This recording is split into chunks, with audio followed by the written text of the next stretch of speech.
A 27ª Feira do Livro de Caxias do Sul já começou na Praça Dante Alighieri. A Feira do Livro é um evento de proporções muito expressivas.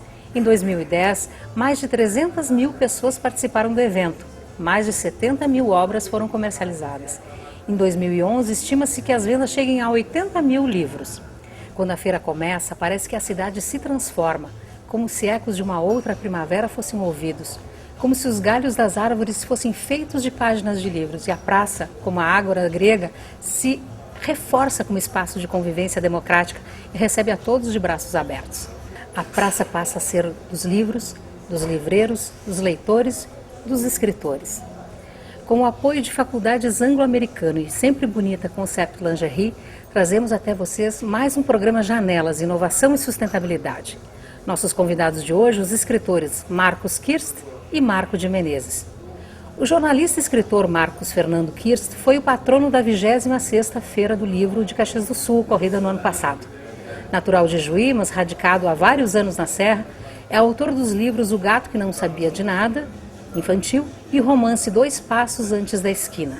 Além de assinar coluna em jornal, Marcos Kirst é o ganhador do Prêmio Anual Literário de 2011 com a obra Em Silêncios, um livro de poesias.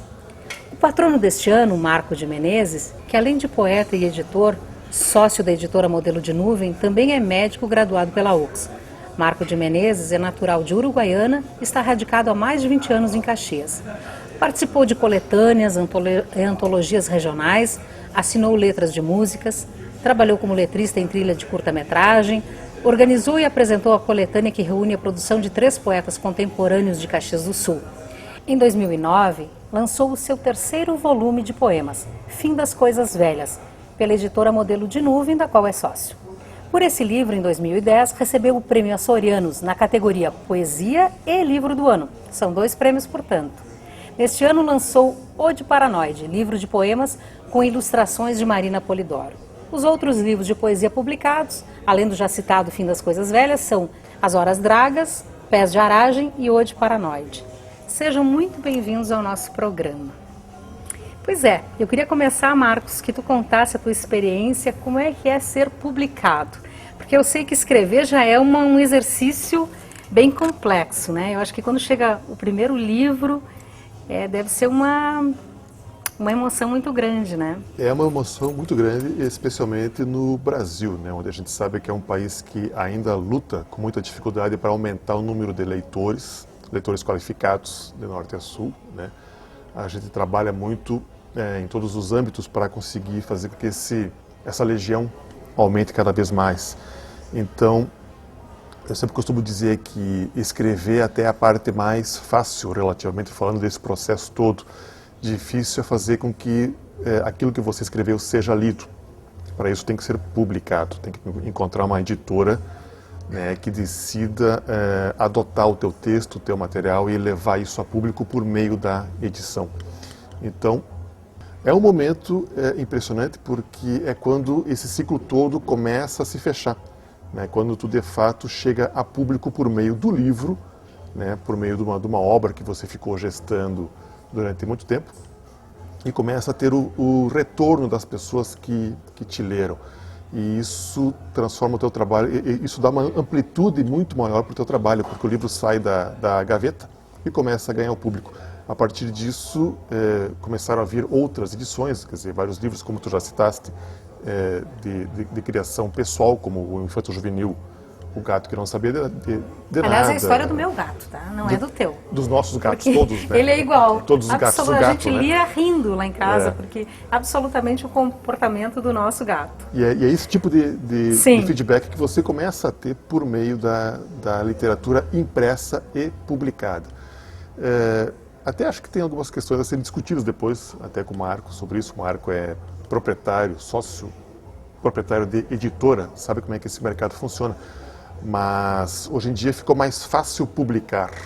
Né? Sim, antigamente era uma coisa muito complexa, de fato, muito pouca gente era publicada, né? É mais difícil, era mais custoso, quer dizer, os custos eram maiores, quer dizer, não que seja barato fazer um livro, mas proporcionalmente esse custo diminuiu bastante, então fica mais acessível tu colocar um livro nas estantes das livrarias.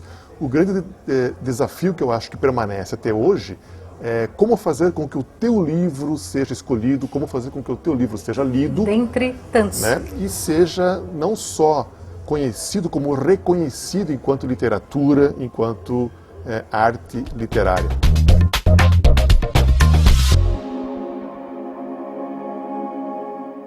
Marcos, da onde surge a ideia de escrever um livro, inspiração? Me conta um pouquinho. Bom, eu vivi 5 anos na Itália e quando eu estava lá, eu criei um blog.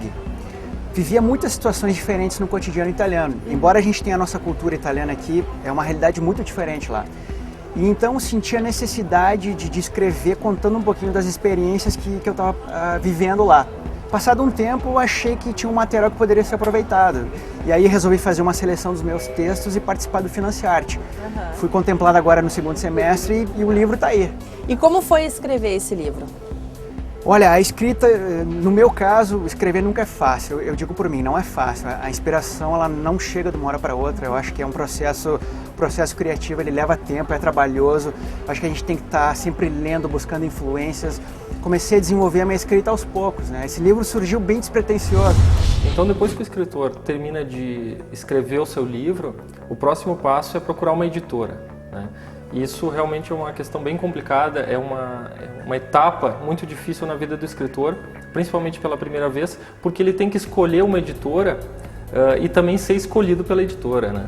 E hoje a gente tem perto de 2.000 editoras no Brasil, cada uma com uma especialidade diferente. Então o escritor ele tem que encaminhar seus originais para uma editora que mais combine com aquele tipo de livro que ele escreveu e também com o público que ele pretende alcançar. Porque tem 2 formas de você ser publicado, né? Tem uma das formas que seria a forma convencional, em que a editora assume os riscos da publicação, né? Em que a editora financia o autor, né? Esperando que ele vá ter uma venda que recupere esse investimento que a editora fez, né? E tem a outra forma que é via prestação de serviços, né? Que é quando o autor tem já patrocínios ou tem leis de incentivo à cultura para fomentar a publicação do livro. Depois, então, que é feito todas essas análises e ele, enfim, então, é escolhido para ser lançado pela editora, vai para a parte da gráfica. Isso. Aí a gente, claro, antes a gente tem um processo de criação do livro, no formato livro, né? A criação de capa, que é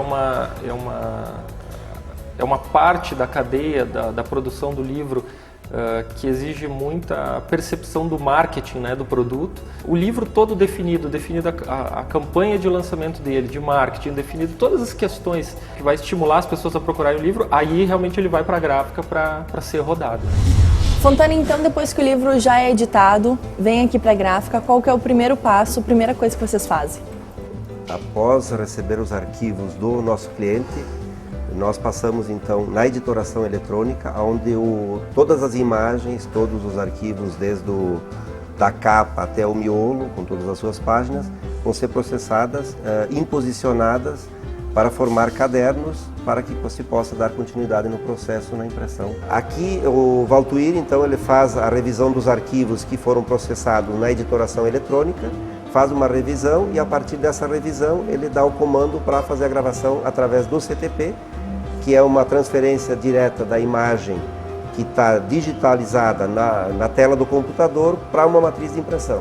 Aqui o processo passa a se tornar analógico e não mais só digital. Então ele passa realmente a ter uma postura física. É aqui que nós começamos a sentir o livro. Após então as matrizes serem gravadas no processo que nós já vimos, passamos a transferir isso para a máquina, e na máquina impressora é que se processa então o papel, que realmente se vai transferir aquela imagem que foi elaborada na editoração eletrônica para o papel que vai gerar o livro posteriormente. E aí, Marco, a tua trajetória é um pouco diferente da do Marcos, né? Eu sei que tu escreve há muito tempo, né? Na verdade, eu acho que tem uma semelhança, que é a coisa do primeiro livro, né? Outro dia eu estava discutindo nessas redes sociais, tipo Facebook e tal, e alguém perguntou, mas eu não me sinto poeta, não me sinto escritor e tal. Aí eu tive um certo insight de dizer, mas eu acho que quando a gente começa a se sentir isso, e é uma sensação muito flutuante, não é uma sensação de permanência, quer dizer, na verdade a literatura está dentro do campo da arte, e a arte não é um terreno sólido, é um terreno movediço. né? Então, a condição de ser poeta ou ser escritor, quando tu materializa no objeto, livro, os teus primeiros escritos e tal, eu acho que esse momento começa a aparecer essa substância, né? Ou ela vai se perder, como é muito comum, ou ela vai se modificar com o passar do tempo, né?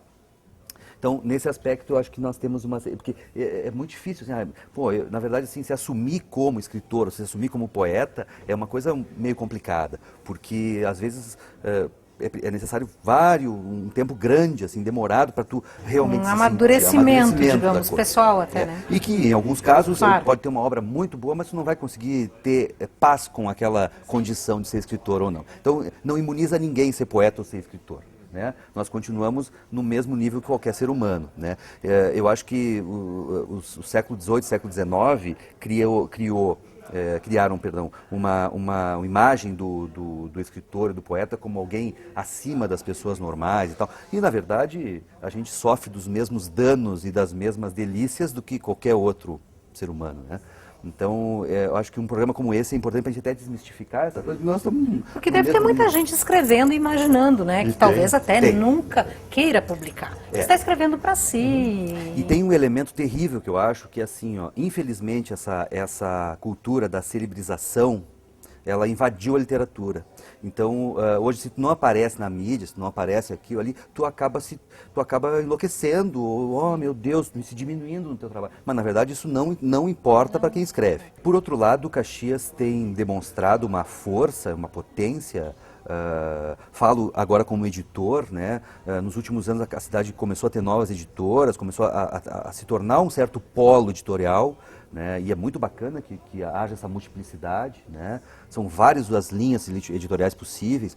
Na minha editora a gente prioriza ficção de criação, né? Ficção criativa, né?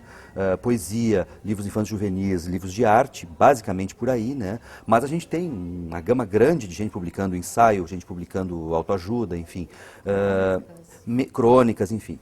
Evidentemente que a gente tem o gosto pessoal e vai acabar levando o gosto pessoal para dentro do trabalho, né? Impossível eu querer publicar alguém de quem eu não goste do trabalho, ou de quem o conjunto de editores não aceite. Então... Chuva que bate na janela é pingo que escorre do lado de fora e rima com a lágrima que chove no rosto, sozinho do lado de cá. Esse mercado editorial caxiense que surgiu, que está se estabelecendo e se consolidando nos últimos anos, com novas editoras surgindo, como a Modelo de Nuvem, a Belas